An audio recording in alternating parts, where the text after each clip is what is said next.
Howdy, boys. We got another couple of matches here between Hamster and Newt. We're going to be going to Pantheon for this map. This is an interesting map by Veek7, and up next is Fata Morgana. I can't wait! Newt in the bottom left, Hamster in the top right. So, this map, obviously another two-spawn map. The one thing that we would like to do is improve the minimap scaling, so maps of this size don't look so small in the minimap, but it's not that bad. Like, it's still playable. It's just, you know, ideally that would be fixed.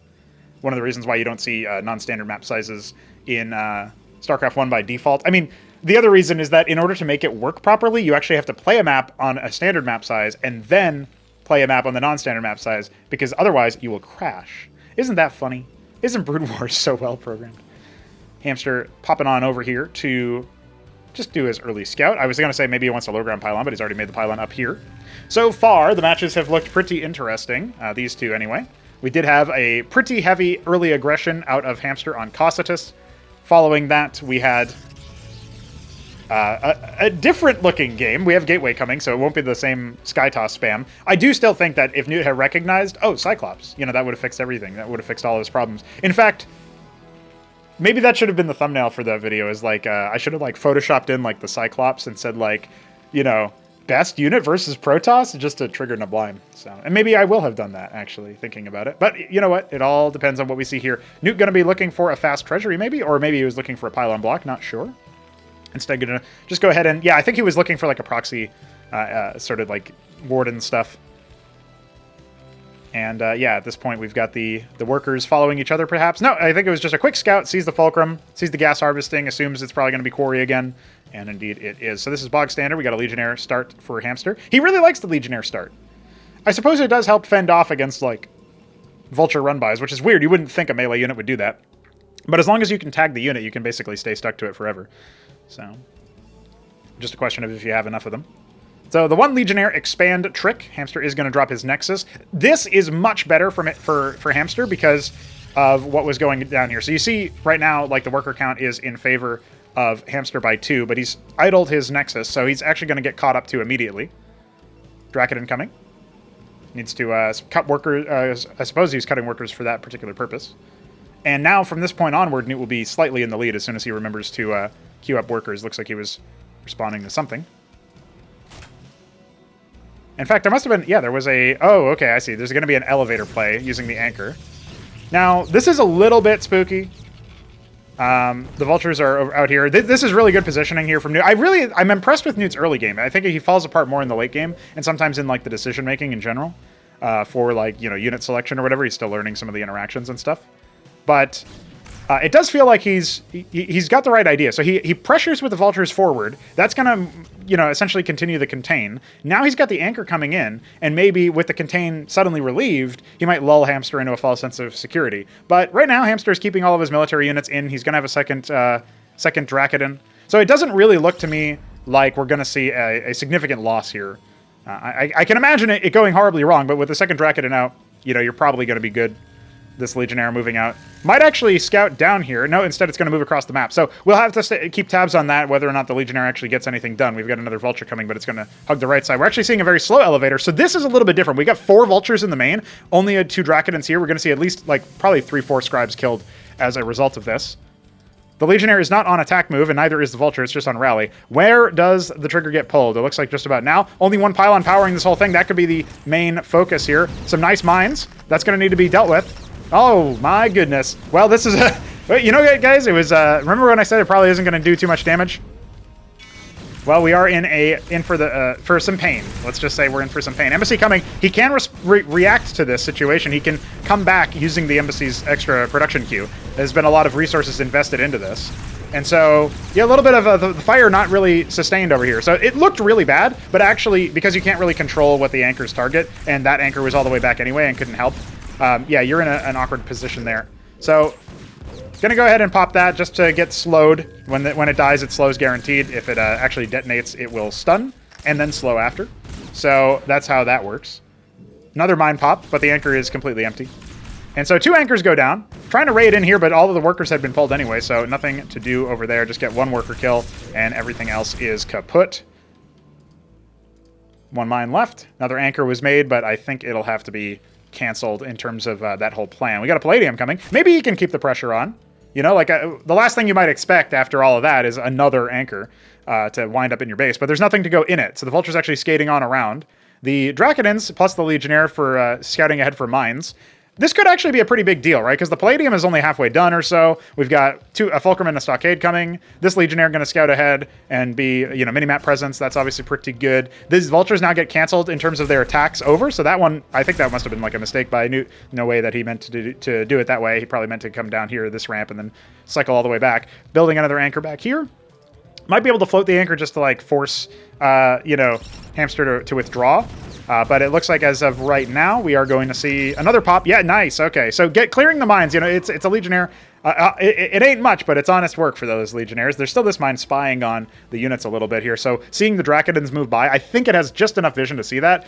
Just on the minimap even, just kind of puts your mind at ease if you see the units going the other direction. So as a Terran player, you're probably going to feel pretty happy about that. We don't have a star pad coming yet for Newt, so there's no chance for a drop follow-up. He'd have to use the anchor for elevation. You can do that with a Phalanx. You can put the Phalanx in the anchor. Obviously, it fills up the whole thing. We got a Witness coming to spy on exactly what's happening. Worker count relatively even. Again, this is going to allow Hamster to catch back up, and he might be able to look to use Artisans for that cheeky extra Vespene. Vulture scouting around the bottom of the map, roving around, trying to get back to this anchor, obviously. And meanwhile, the Mason...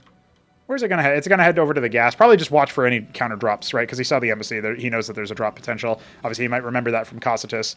Witness sharking around, just spotting what's going on here. Reporting back to command.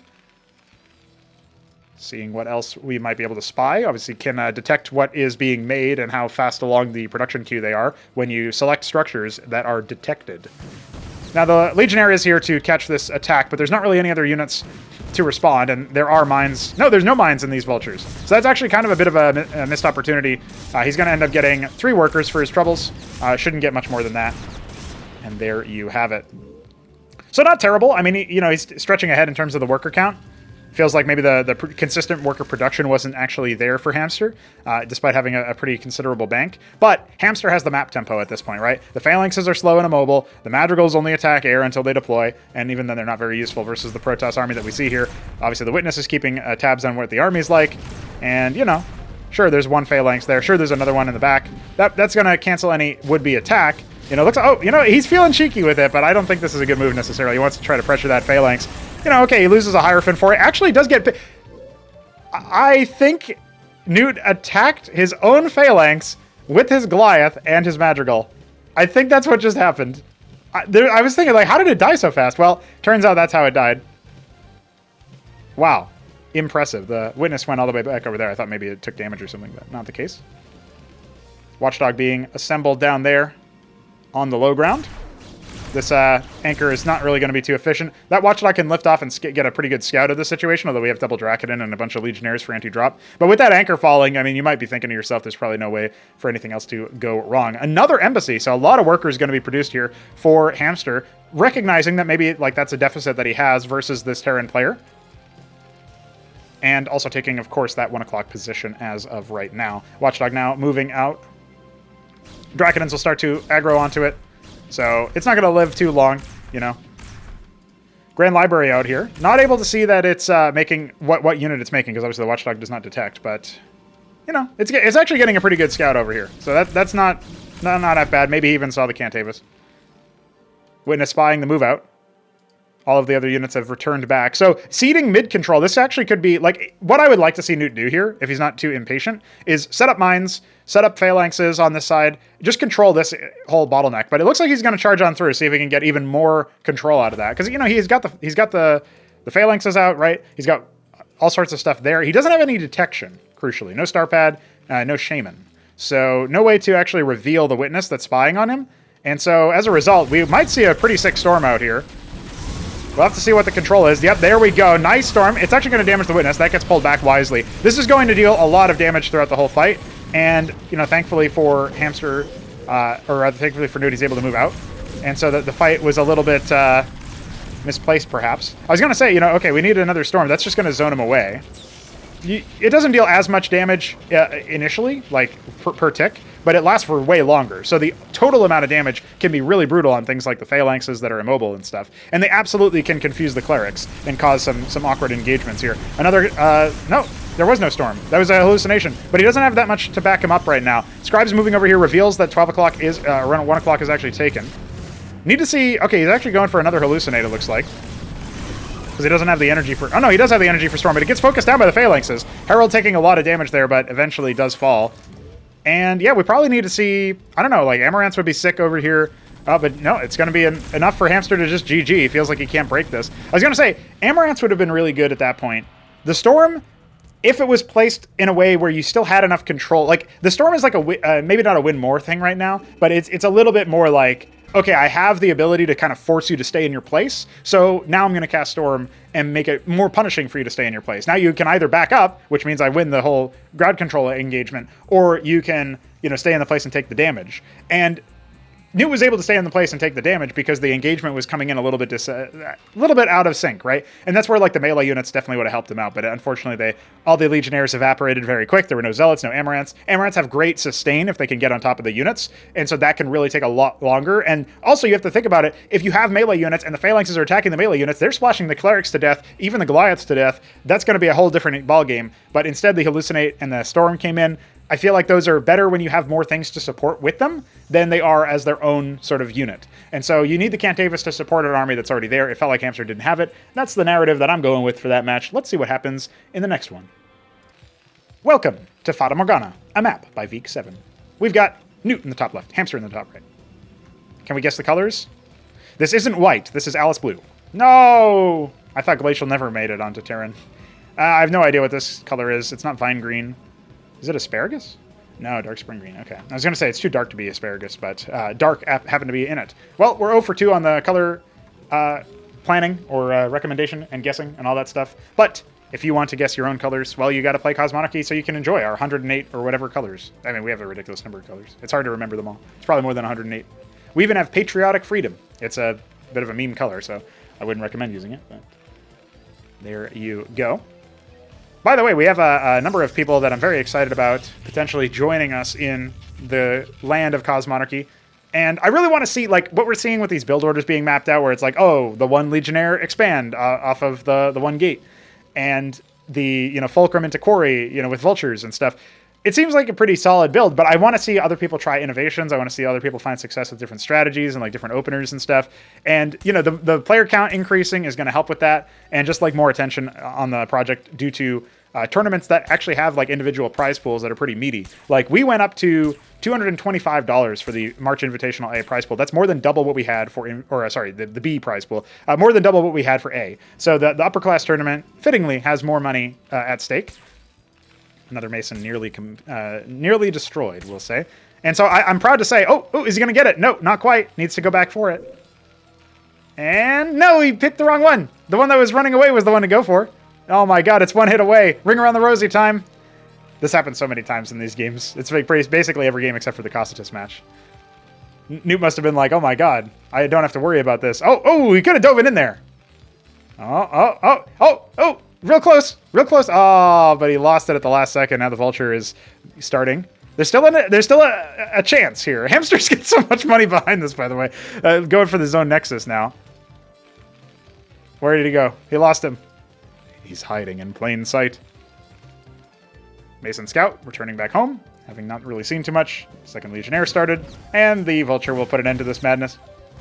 But yeah, a lot of money. Shout out to our contributors. And, of course, our new sponsor, the Pickup Partner.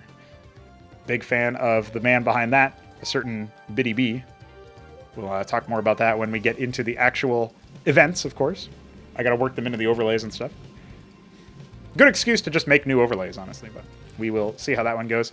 Starpad being started behind this. This is a different look for Hamster, or rather for Newt. So Hamster is going to have to contend with a fast drop.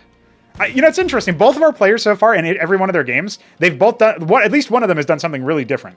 Like, it was Hamster the first two games, and then in the last game, it was Newt with the Anchor Elevator, And now it's Newt again with the star pad, the fast star pad. So kind of interesting. It's like they're doing handshakes to say like, hey, you want to do the weird thing today? That was a sick mind lockout though. Like, oh my God, the scribe just, I don't think it was intentional, but the scribe rallying over and proccing the mine hit onto the vulture, both vultures. And then, you know, the Legionnaire is stunning the second vulture again. You know, just wow, what a way to completely take the legs out of that push. So we've got an embassy coming. The star pad is making a wraith.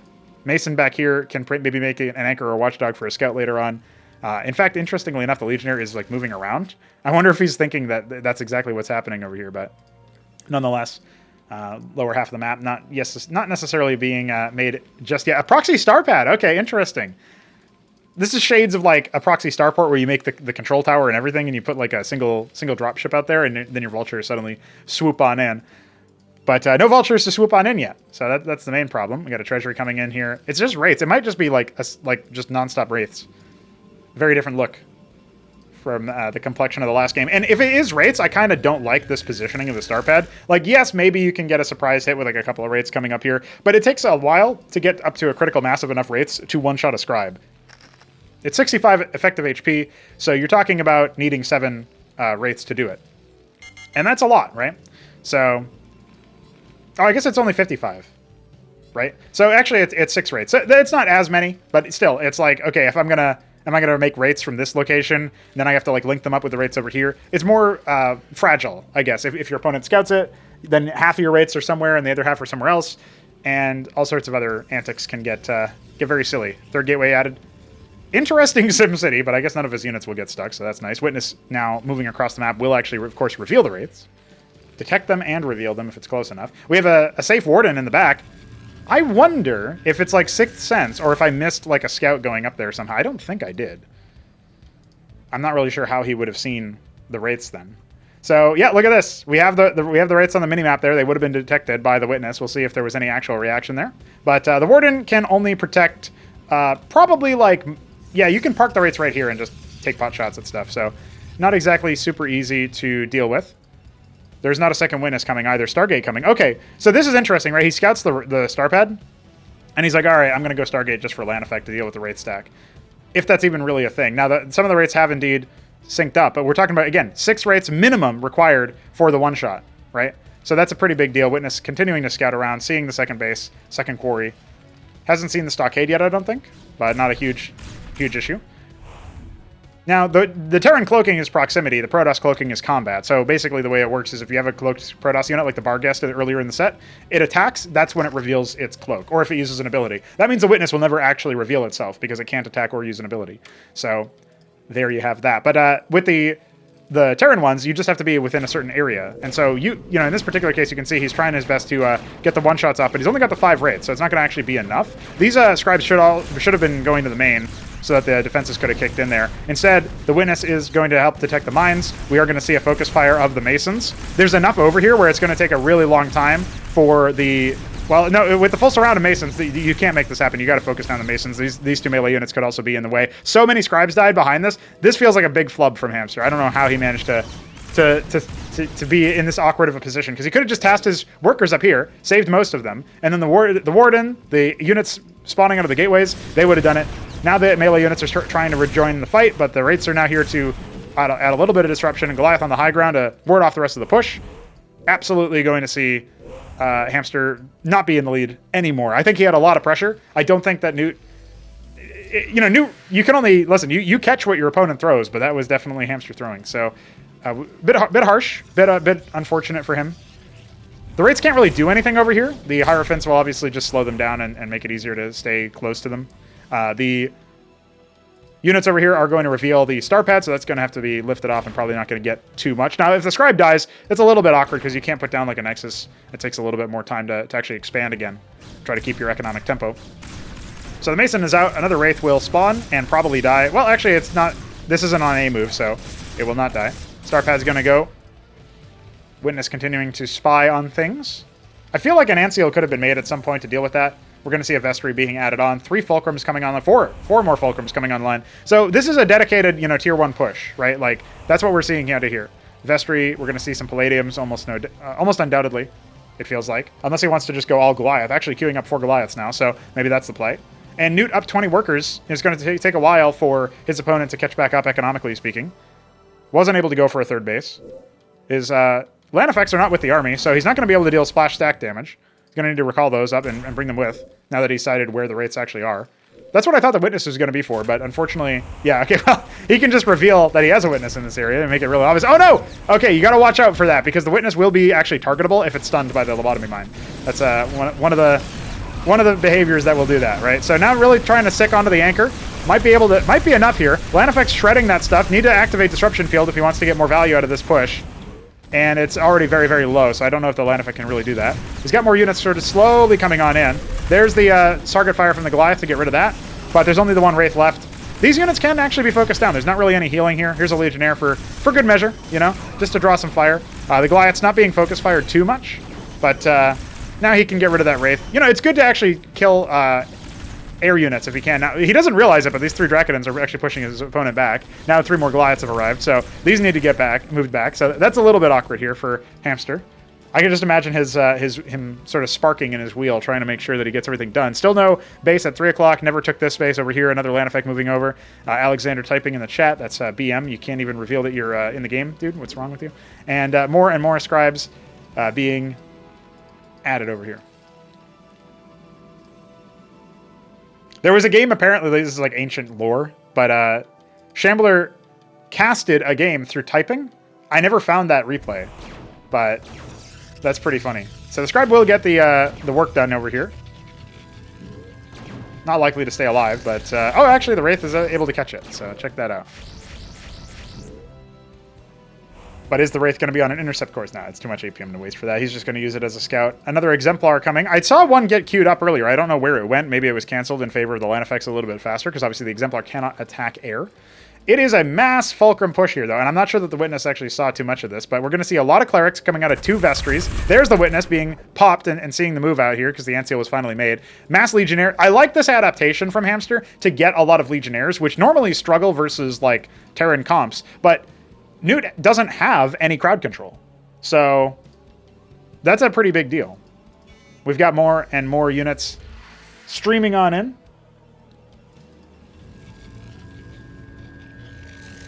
What is the play next? That's the main question here. Anseal's sharking around, doing their best to... Oh no, they're actually leading too far in. There's no Hierophant, so I think he's fine. But that's going to drain a lot of the energy that they had. The Exemplar has walked all the way into the fight, so that is a big miss, because that could have been helping out a lot with doing splash damage here. Here's a land effect for disabling. Can get a really good amount of damage dealt, effectively avoiding a lot of that damage from the Goliaths. Now, the Dracodons, though, have to fall back. The Hierophants were over here. Could have maybe caught the Ant Seals, but obviously that's going to be a capitulation there as well. They're going to move on over to the dead center of the map. Dracodons now moving in here to attack move, but there's way too few of them. And yeah, Hamster has to GG yet again. The mech pushes being a little bit too powerful for Hamster to deal with. And again, I would go back if I could easily. We don't have that feature in yet for Cosmonarchy, but the replay, there's a period of time where Hamster could have totally just saved most of his scribes by tasking them into the top right when the Wraith harassment hit. And he could have just focused down all the Masons and did a lot of economic damage, even if he didn't bust the Anchor. But the Anchor only had 2 Vultures in it. It wasn't doing that much damage to his massive Dracodon stack.